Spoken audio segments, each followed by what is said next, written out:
Pomaže Bog, braće i sestre, i dobrodošli u jednom novom YouTube videu.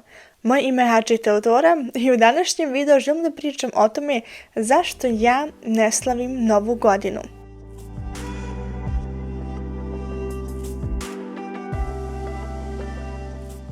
Da samo na početku navedem da je to iskreno moje mišljenje i da naravno svako može da radi kako on god želi i da li da slavi Novu godinu, da li da ne slavi, na koji način da slavi.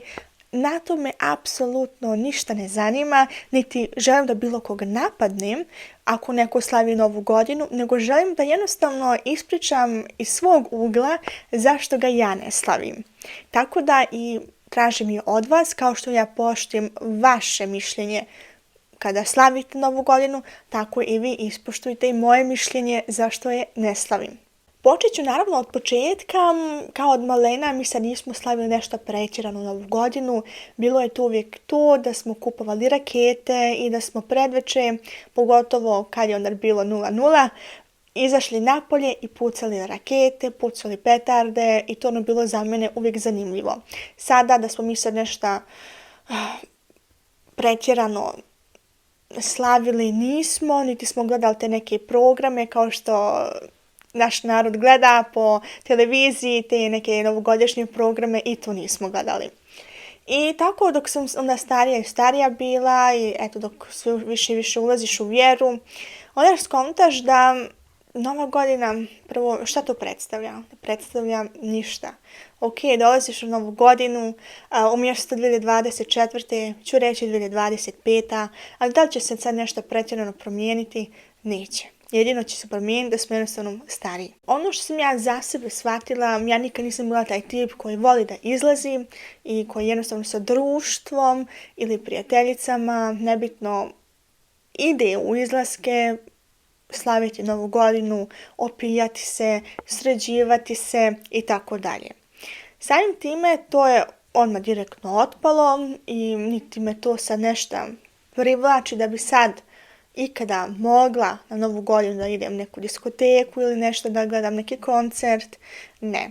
To me jednostavno čisto ne privlači i smatram da je to gubljenje vremena, da je to jednostavno jedna mogućnost kako brzo potrošiti novac na neke nebitne stvari, kako se opijati, kako ne daj Bože doći u neke neprikladne situacije. Samim time to me nikad nije zanimalo. Kao i sljedeće da znamo, sad je Božićni post. I kad je Božićni post, trebaš da se suzdržavaš od nekih stvari, treba da umanjiš alkohol, odnosno da ga skoro i ne piješ, mada to i prethodno nisam radila, ali nakon sad da kažem. I neke sad koncerte, neke sad klubove posjećivati ne bi se trebalo dok je još post. Samim time znam kad je post da to neću raditi van posta, ali samo da se zna, post je i treba se, ako već postiš, i da se pridržavaš toga koliko toliko. Naravno, ako neko nije crkvenjen, ako neko ne posti, on može da radi šta god želiš, to me apsolutno ne zanima. Tako da i to otpada, jer zašto bi ja još više griješila svjesno nego što i radim, jer svi smo mi grešni i pravimo greške svakim danom.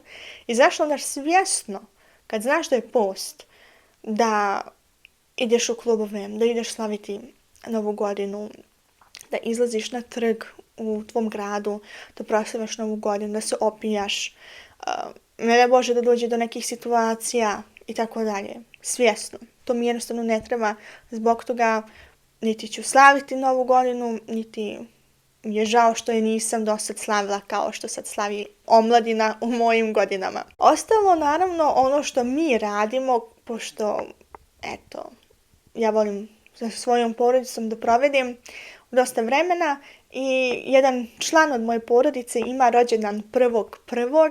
Tako da jednostavno ne slavim Novu godinu nego rođendan te osobe. I ono što radimo jeste da budemo budni eto do 0:0 da onda otvorimo tortu, da pirimo svječice, da jednostavno uzmemo malo nekog soka koji stavimo u te neke čašice za piće i predstavljamo kao da mi sad pijemo neki šampanjac. I da jednostavno tako provedimo te trenutke i da gledamo kroz prozor da li je neko neku raketu bacio, onda u našem gradu, ovdje gdje mi živimo u Austriji, je zabranjeno pucati rakete, tako da je rijetko i vidimo da neko puca, a samim time nakon toga idemo spavati. I to je to. A ne samo vezano za taj 31. decembar, 1. januar, nego i sad za tu srpsku novu godinu koja se slavi uoči 14. januara, 13. januar, 14. januar, i to me nikad nešto nije privlačilo. Da li će sad slaviti 1. januara, 14. januara, zaista mi je bilo uvijek svejedno.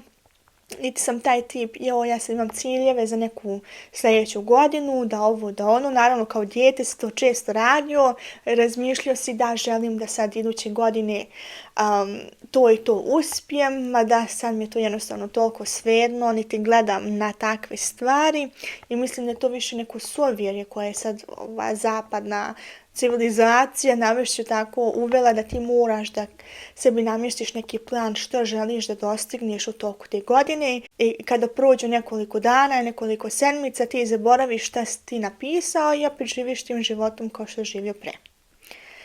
Samim time, to je jednostavno moj lični izbor zbog čega ja ne slavim Novu godinu, nezavisno od toga da li je to sa 31. decembra ili 13. januara.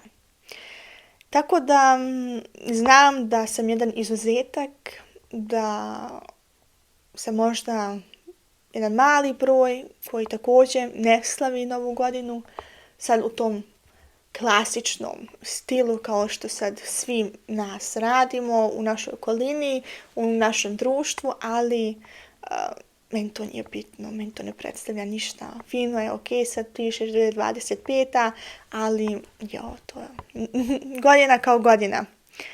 Tako da meni bi lično interesovalo kako vi mišljenje imate vezano za Novu godinu, da li da je slavimo, da li da je ne slavimo, odnosno da li vi slavite, da li ne slavite i pogotovo na koji način slavite.